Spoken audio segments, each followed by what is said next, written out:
We wadaku, katika peperu zangu nikipeperuza, nikiangalia vile Tanzania wanauana, tutawasupport mpaka wauane waishe wote.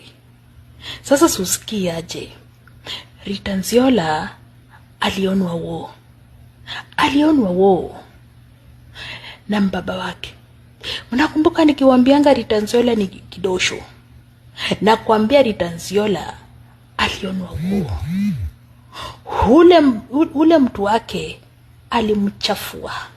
alimchafua jana. As we are speaking right now, let me tell you Maina, huku nje si kuzuri. But one thing I love Rita Nziola, ni mtu akona pesa zake, ni mtu akona biashara yake, ni mtu mwenye akona gari yake. But sasa mbona upigwe kwa nyumba yako?